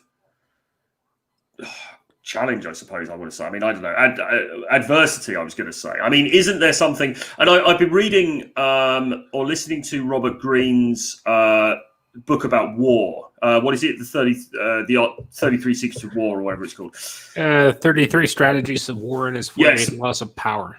Yeah, sorry, yeah. So I've been listening to that recently, and he makes the point very memorably at the beginning, where he's basically saying like it's good to have an enemy. It's good, and the enemy could be obviously a person or people, but it could be a system. It could be a system of thought, or it could be an idea. It's something to set yourself against. And then he says, make yourself. It's me against the world. And many times in my life, both in terms of dating, but also in terms of other things as well, I've really found myself most fired up and most passionate and most creative when it's like me against the world. And you think, well, okay, sod it. I'm not the highest SMV person in the world, but do you know what? I'm only going to be alive for a few decades. I want to meet the best quality girls that I can. How do I hack the system? Do you know what I mean? I'm just going to go for it. And there's something kind of joyful in that, I find. I agree with you. And it's kind of like, I think the funniest thing about this space, in a sense, is like guys will go to such an extreme length to create fake adversity. So they will pick Twitter beefs, they will cold shower, they will semen retain, they will do all these things to create a feeling that they're fighting through some system. They'll dedicate their account to fighting Trump or fighting leftists or whatever. When in reality, the biggest challenges and most adversity they'll face in their life is to come up with a creative idea and try to sell that to the world. On Gumroad. Go out and go after... Yeah, Gumroad. Oh, fuck my life. Well... We can get into that. Listen, man. I use Gumroad. I think I get what you're saying, but I think it's just a platform. Do you know what I mean? I get what you're saying, though. It's unfortunately because everyone uses it. It's sort of a bit. Well, to be honest, like I know there are like my own like audio version is sold on Gumroad by Jack Napier. Yeah. But for me, it's more like every time you see something really shady being pushed by someone really shady, it's always Gumroad. It's never like get my book on Amazon or on Apple. Well, it's always fucking Gumroad, man. Yeah, I know. I mean, I've got stuff on Amazon, but I started using Gumroad, and to be fair, Gumroad. I mean, this is not an e-commerce show, so we won't label this, but I find it really good actually. The back end's really good, as she said. And yeah, but I mean, I think it's a platform, isn't it? Like it's like a gun, it can be used for good or ill. Actually, I completely agree with you. It was just like one of my observations was like you could probably use OnlyFans for something good too. Let's say you're a celebrity and you want to get in touch with your fans, and kind of you could probably use that for something that isn't like hawking pussy, but it's almost never happens. And it's the same thing with Gumroad. You can use it, and it's a good piece of software or a platform to sell your products and handle more of your own shit than Amazon. But at the same time, like if you see like currently $4.97 on Gumroad, what's your gut reaction, man? Yeah, exactly, mate. No, you're absolutely right, and unfortunately, it's become a little bit of a cliche because everybody on Twitter uses it, or a lot of people on Twitter uses it. I actually thought about using. I toyed with the idea of using OnlyFans for a while, because if you look at OnlyFans for their marketing for creators, they actually say, they show pictures of people who've got like sports blogs or yoga, instructional courses and things like that. And they sort of say, no, it's not all just pussy. You can do other stuff on here as well. And I was thinking it might be quite funny just to use OnlyFans as my platform. But yeah, I didn't go down that route in the end. Well, it kind of reminds me of like back when I was in the States. I once went to a strip club on Thanksgiving. It was my first year there. I wasn't invited anywhere. And they had a buffet at the strip club. And, that thing could have been catered by Jamie Oliver and Gordon Ramsay. I'm still not eating the fucking turkey off the buffet in a fucking strip joint, man. It's just... Yeah. Whenever you go to a strip club and there's food, you've got to be a little bit you've got to be a little bit skeptical of that. For some reason, if you go to a lot of like swingers type events, they always seem to put on a buffet as well. So in Berlin, there's a couple of examples here. So in Berlin, there's a club called Insomnia, and on a Thursday they have like a daytime swingers sex party, or they used to before COVID. Allegedly, of course, because I would never visit something like this, but this is what I'm told. Basically, you'd go along in the afternoon, 2:00 in the afternoon on a Thursday. You'd go along, and you would think that it would, who would go to a club that's playing trance music on a Thursday afternoon and go and try to bang, some random people, but it's absolutely full. Anyway, you go to that, and then upstairs, there's the people in the middle. They've got some beds lying around. People are like getting down to it, whatever. And then you go upstairs to this like raised platform area, and they've got a buffet up there, and they've got things like like rice pudding and sort of like, or a selection of cheeses and some like cold meats and maybe a little bit of pasta and things like this. Really incongruous. Yeah, well, you'll occasionally see that stuff. Like, the funniest thing I've seen during COVID was at some point they put out this thing like you can be open and you can serve alcohol, but only if you're also serving food. Yeah, they're actually, I don't know if they're doing that here, but that's a sort of a recognizable thing for sure. Yeah, and like the funniest thing about that was like the lengths to these people were going to kind of say we serve foods. Like one place I went to, they were like, you could order chips or you could order peanuts, and we're currently out of chips. But I tell you what's been happening in London actually. So in Soho, it's been quite good actually. To be fair, what they've done over the summer is they basically, if anybody watching this is from the UK or London, so Soho's the sort of the former red light district right in the middle of the city. There's lots of like smaller streets there, lots of bars, restaurants, stuff like that. And what they've done because of the COVID stuff is they've pedestrianised the whole area. So the roads are all closed, and bars and cafes are allowed to have tables outside, and people could sit outside to eat. And it's actually been really good. It's been like almost like a urban festival over the last few, couple of months, because so we've had some good weather. People have been out and about eating and drinking and stuff, and the vibe's been good. But a couple of the strip clubs there, because obviously they can't or they haven't been able to open over the last little while, have taken advantage of this, and they don't have girls or anything, but they've just opened up and put tables outside and allow people to buy drinks. So I was in a strange situation. I was there with my girlfriend outside this really seedy, dodgy strip club, which is like something out of a Guy Ritchie film. And the guys were all really nice and polite. They were like, "Oh, do you want to come in?" And so we were sitting outside drinking these drinks. And I think these guys are doing quite well out of it. And then we actually went inside into this really seedy, dodgy strip club. And my girlfriend was like, "Oh, it's quite nice in here, actually." I was like, "It's not normally, but." So those businesses have adapted quite well. Well, I think porn and the sex industry in general is very good at adapting. Like they were early adapters of DVDs, of VHS, of streaming. So I think the sex industry is kind of at the forefront. Like traditional media is much worse at adapting. I think, well, it's always been said, hasn't it, that it was the porn industry that sort of drove the internet forward, and there seems to be some truth in that from what I can see. Well, you're old enough to remember like VHS tapes. Yeah. And like when you were a teenager, you had like 2 or 3 magazines under your bed, and like half the pages stuck together. Yeah, and then on the VHS tape, it would be like, oh, I want to get that. There's that really good bit about 7 minutes in, and you'd have to wind the tape forward and backwards to find it. Yeah, like those 7 minutes will be totally worn off the VHS tape. Yeah, exactly. But like, imagine that to imagine 14-year-old you having access to like Pornhub.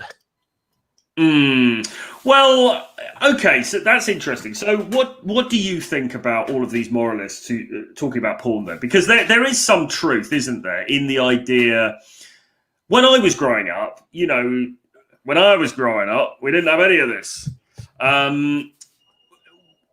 It was it was magazines. There were VHS tapes, and then later DVDs, I suppose. And that was it. And of course, now we've got high-speed broadband, and we've got instant access to all of this, very, very strong material, let's say, that people can get hold of.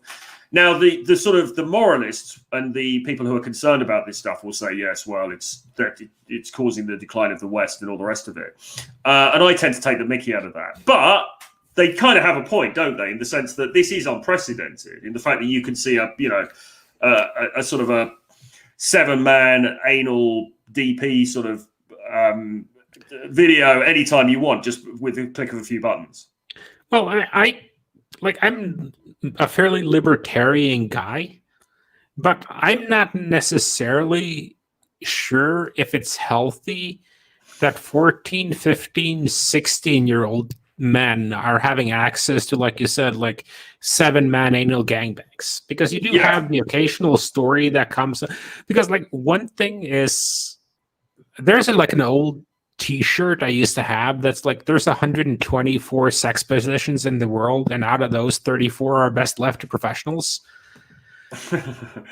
And part of, like, what I'm getting at is you need a certain level of experience to do certain things safely. Like, bondage is one of my main things, and like, doing it, you mean? Yeah.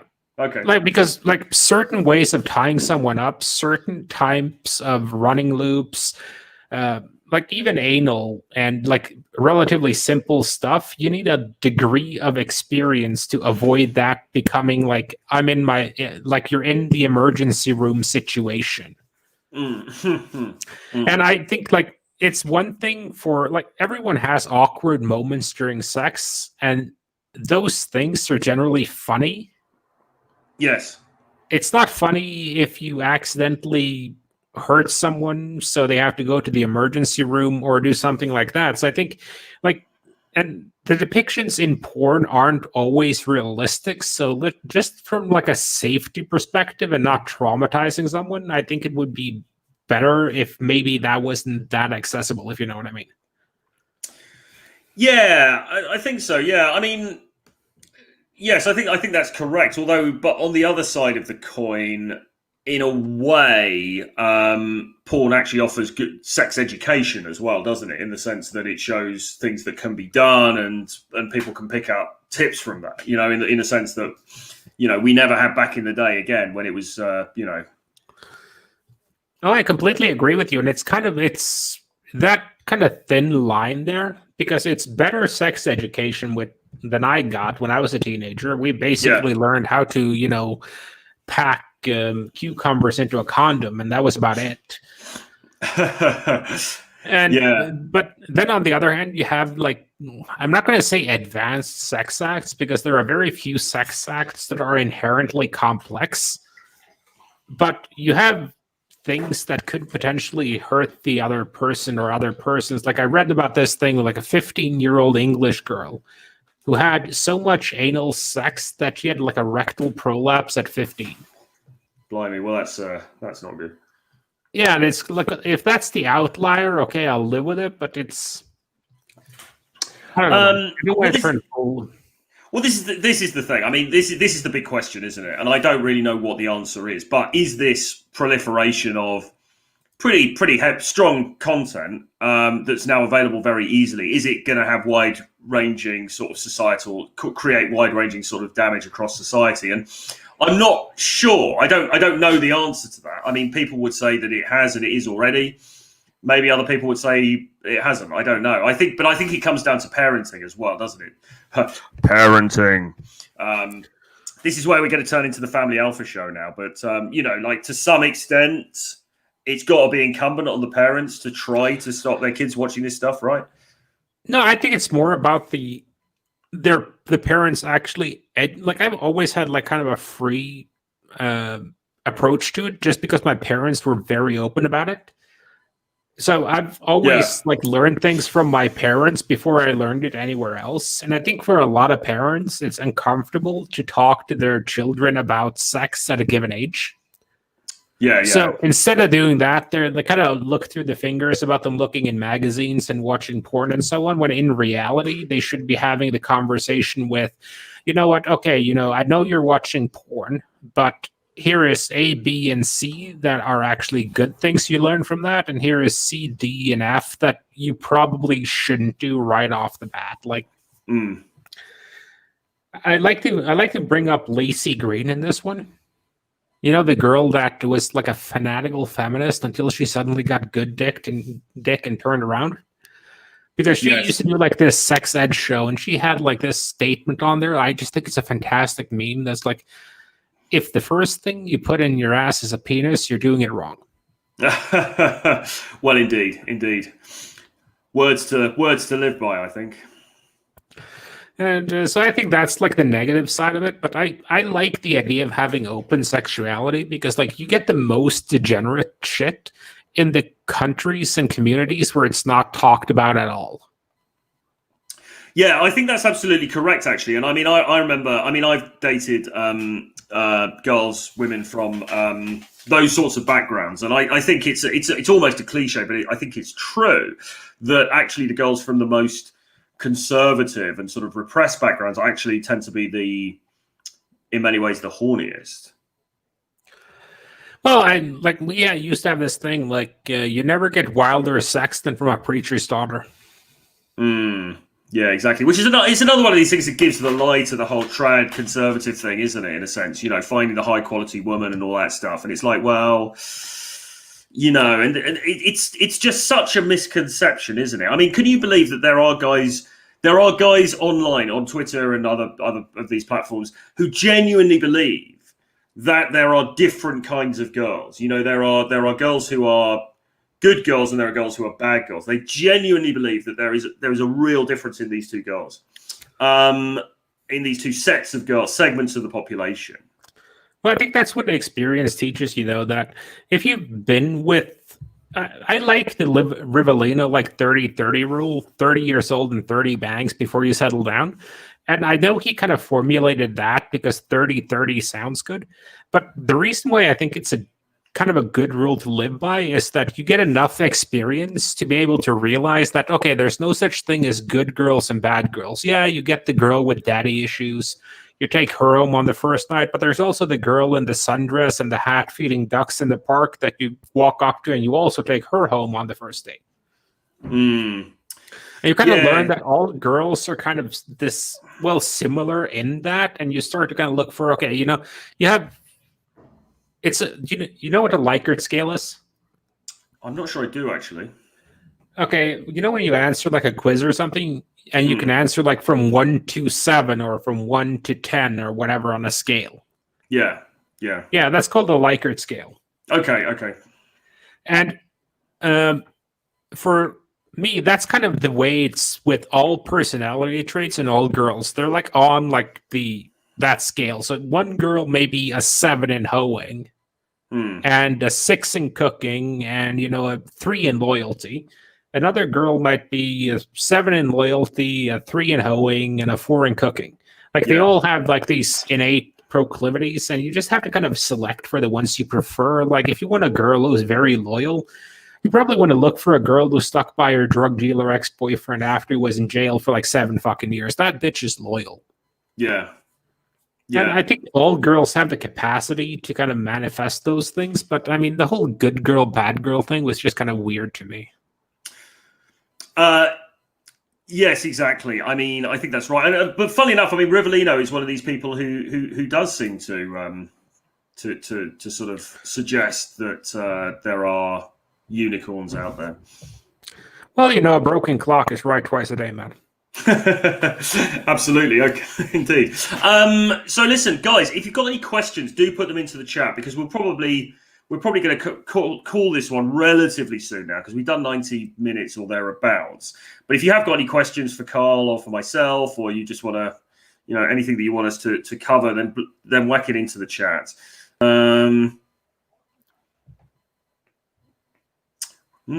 Rory says, hot 18-year-old woman is the equivalent of being born in Switzerland. The 30-year-old version is...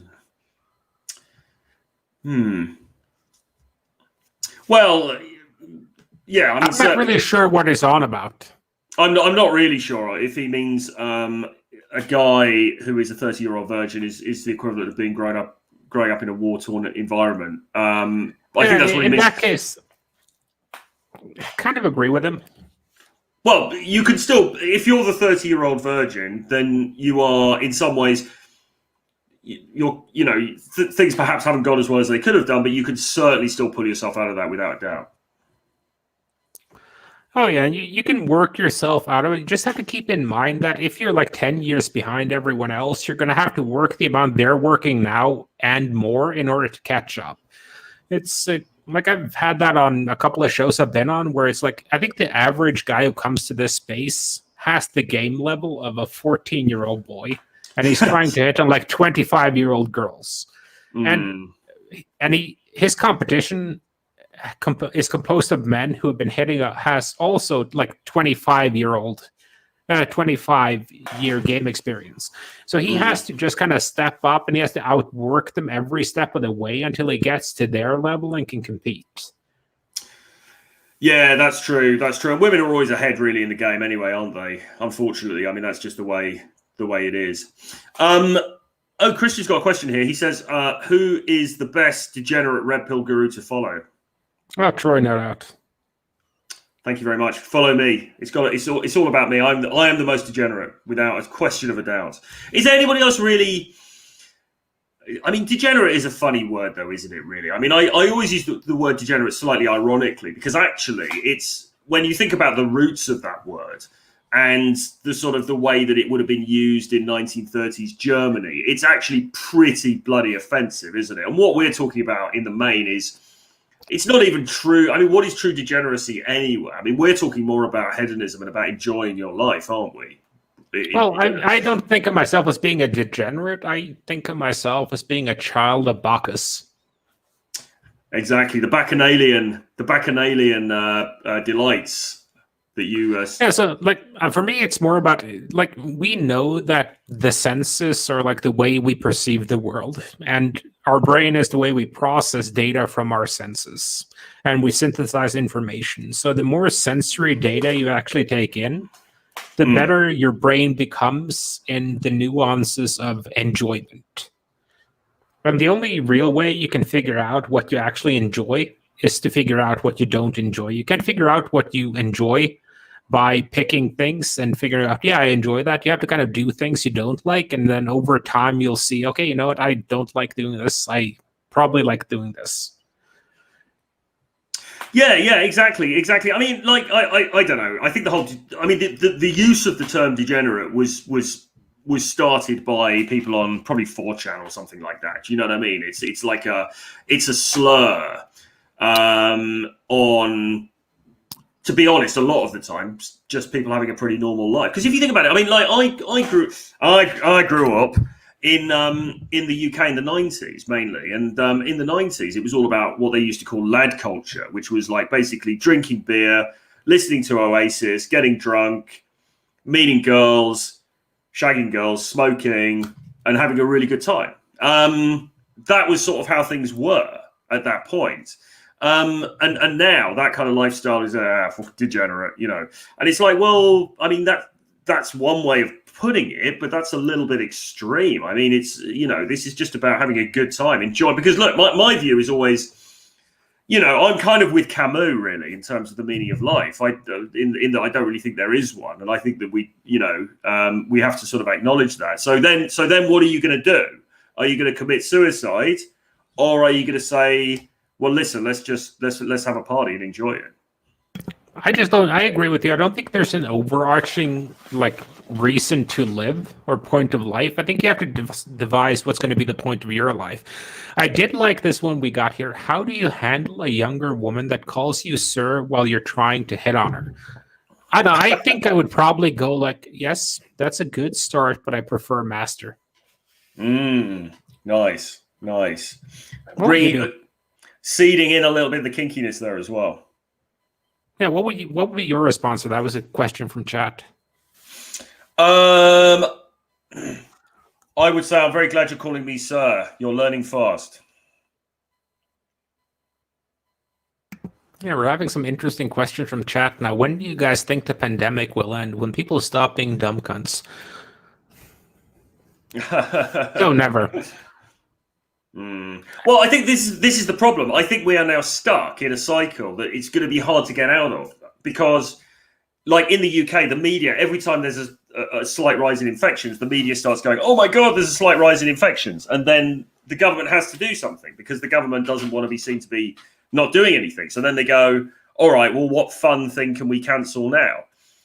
Did you know at the moment in Britain they're not allowed to play loud music in bars, because they're worried that people will talk loudly. You know, there's loud music playing, so people will talk loudly, and the COVID's gonna come out of their mouths and spray each other.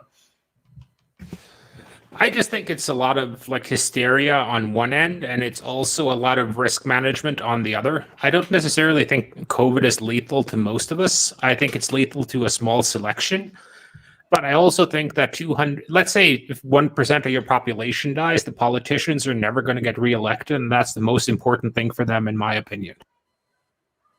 Yeah, exactly. I think Boris and politicians, no doubt across the world, have got a difficult balancing act to do. Boris in particular, because we've also got the spectre of no deal with Europe coming over the hill now for January the 1st. So it's all going to be a lot of fun and games over here, I think.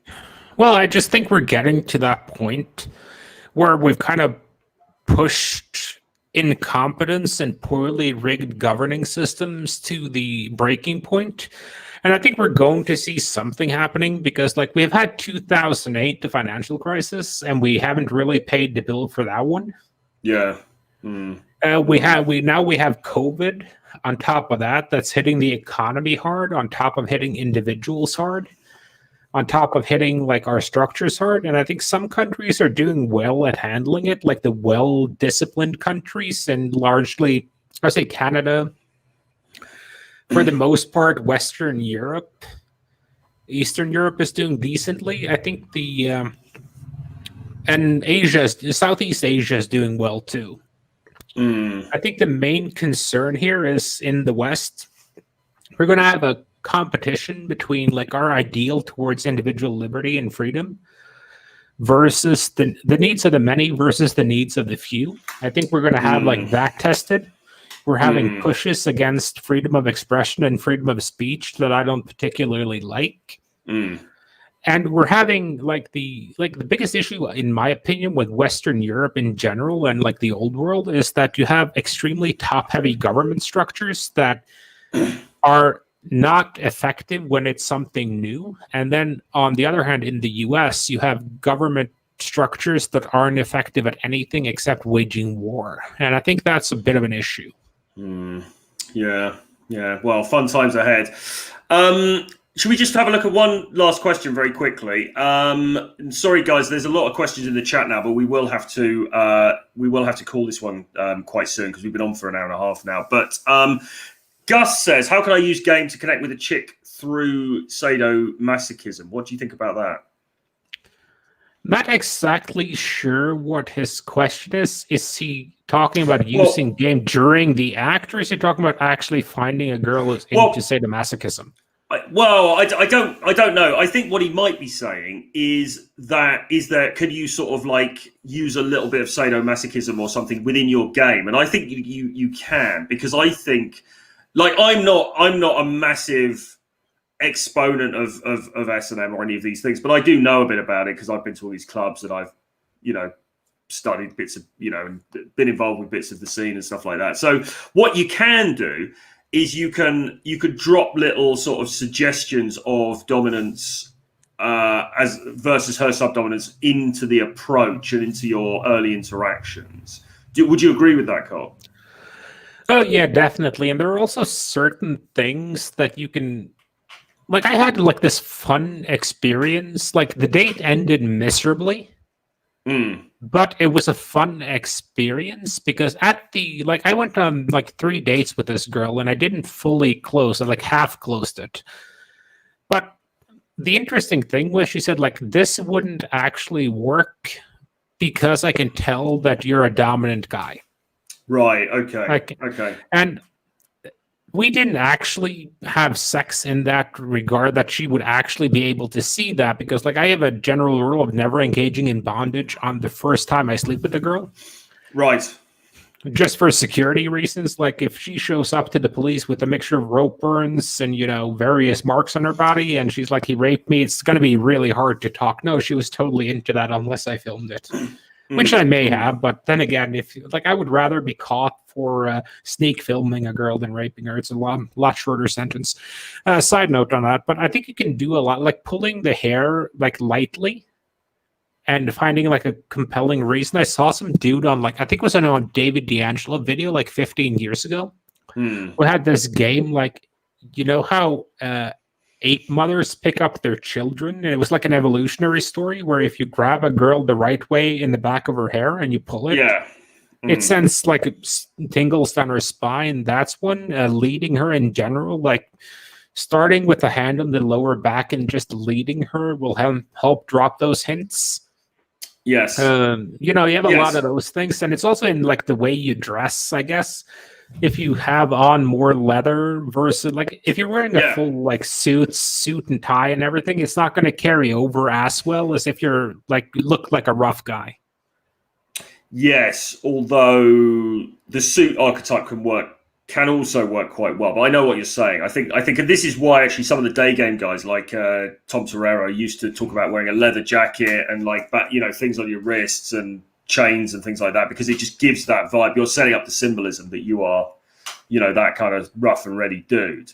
I think the thing is, though, I think not obviously some women are dominant and all the rest of it, but I think in general, many women do have a sort of an attraction towards submissiveness in a sexual sense, let's say, and I don't think it hurts to demonstrate through lots of subtle ways that you are aware of that and you are actually that kind of dominant guy when you're in the early part of the interaction. I don't think that hurts at all. I think that it's sending the right signals out. I think don't be afraid to like lead. Like I never used to like plan out my dates at all. Like when I was running like really hard game, I would have the only thing I would plan was if I was staggering dates, like you have one at 6, one at 8, one at 10. I had two, or I would figure out like every city has like a main square and then like a secondary main square, at least in Europe. And they're usually reasonably within like travel distance of each other. So my main thing would I would set up date number 1 on one of the squares, date number 2 on the second, and date number 3 on the first one again. And other than that, I knew I was always going to take them down a street towards where there were a lot of bars. And then I knew, I kind of knew what bars were down there, and I would kind of look at the girl and see, hey, what kind of chick is this, and what kind of bar would set the best tone for this one. Yeah. And I never went full mystery with the top hat and shit. I was always I wasn't full RSD with black boots, black leather jacket, black leather belts, that type of thing. But kind of that archetype where, okay, you're dressed nicely, but you're wearing a leather jacket. You may have a proper shirt on and shit. And so you can kind of appeal to a broader spectrum. Because I think that's kind of the important thing as a guy, if you're looking to get high numbers, you have to make yourself a mass market commodity rather than, something that satisfied a small niche. You can do very well with niche game, but you're going to strike out a lot more often. Well, yeah. So rather, you can have touches of the biker look about you, but you probably don't want to be an actual biker, because if you're an actual biker, that's going to narrow you down to a sort of a niche. Whereas if you've got the leather jacket and the boots, but you're also you're a bit more urban looking, then that's going to be a bit more mainstream, I think. Yeah, that's exactly what I'm getting at. So it's, for me, that was always a big thing, trying to see how can I set myself apart, but eliminate the least number of girls. And just because you want to, at least if you're doing something like day game, or you're doing something like online game where you're kind of depending on a lot of leads and being able to kind of quickly eliminate and get the leads you can get and get as many of them further down the funnel. You don't want anyone to eliminate themselves because oh yeah, this guy's a biker, fuck him, or okay, this guy's a heavy metal dude, fuck him. You can have elements of all those archetypes, but don't fully embrace those archetypes. Yeah, exactly. Because if you go all in, then you're then serving, like you said, a niche audience, which is not necessarily what you want to do, because you want mass appeal as much as you can. But you've also got to, and I talk about radical differentiation, actually, as I call it, in both How to Be an Arsehole, but also Cat Academy, my course, which is this thing about standing out, but standing out in a way that's authentic to you. But it's a lot of it's about symbolism. It's what does the leather jacket symbolize? What is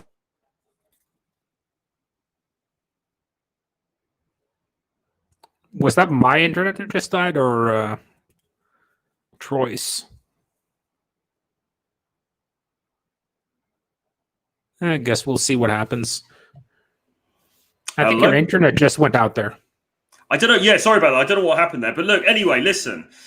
I was just saying that it's about symbolism, isn't it? What does the leather jacket symbolize? You know, it's little touches of things is important to bring into the way that you look and the way you come across, without necessarily being something that's going to alienate her. But anyway, listen. Let's. I want to comment on one more thing before we go, if you don't mind. Because Rory Flower just put in, do you think most women realize the extent of how hard most of us guys have to work to attract them in relation to the effort they have to put in?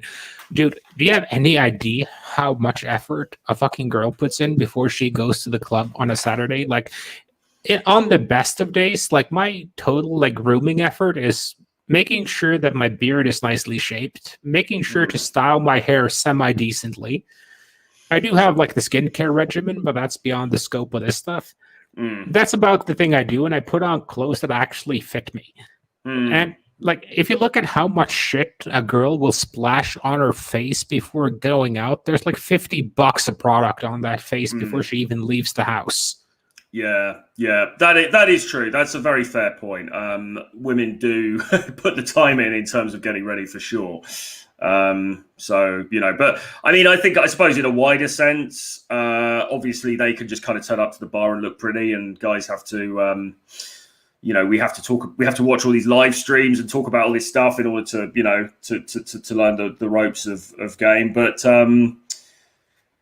there it is. What are you going to do? You know, that's just the way it is. And obviously, as we all know, the power shifts somewhat as we get a bit older as well. There is that to bear in mind. Yeah, you have to keep that in mind. Like, I'm getting close to like my late 30s. And you're kind of noticing, because like if you're living life correctly, and I use that phrase like somewhat liberally here, as a man, you will naturally appreciate as time goes by. As a woman, you will naturally depreciate. Because as a man, you become more influential, you get higher status, you become, stealth. Like, what? How the fuck would they ever find out unless you tell their asses? Yeah. That interrupted a perfectly fine round 2, damn it. I'll take that off, sorry. Okay. Just getting into, like, as a man, you'll earn more money the older you get, up to about age 50. If you're good with managing your money, you'll become more affluent. If you're actually learning to eat like an adult, you'll become in better shape. If you learn how to take care of yourself, you'll look better than a 50-year-old when you're 50. Like, a guy can look 40 when he's 50, maybe even 35 if he puts the work in. So, like, just put in the damn work and figure out what you need to do to manage those things. Exactly. Like, would you believe that Troy is in his late 60s? It's amazing, isn't it? It's amazing. Oil of Ulay every day. So we end on a slightly Rich Cooper note, which is to say, do the work, gentlemen. Chase excellence in all areas, and you will prosper as time goes on, for sure. So look, it's been an awesome show. Thanks everybody for tuning in. Thank you, Carl, for coming on. It's been fantastic, long overdue. We need to get another one of these chats in, hopefully sooner this time. Any sort of news, anything that you've got coming up, anything you want to tell the guys about where to find you? Well, other than book 3, my Twitter and my blog, Black Label Logic, on all of them, not much. Thanks for having me, Troy. It was very enjoyable to be on here. I say this to every guy I stream with. We need to do this more often, except Ryan. But, we should do it. We should do it again soon, definitely. Absolutely. Okay, well, that's it from us. So as far as I'm concerned, if you can hit subscribe to this channel, that would be fantastic. The red button below, help me to grow the audience, get the word out there and all that good stuff. You can get on my free email list as well. There should be a link to that in the description below. And if you want to read some of my wonderful musings about dating and the dating marketplace and all of that good stuff, you can get Renegade Dating Blueprint, which is my collection of 11 books for just $39. Again, the link to that is below. And that's it. So we will see you guys again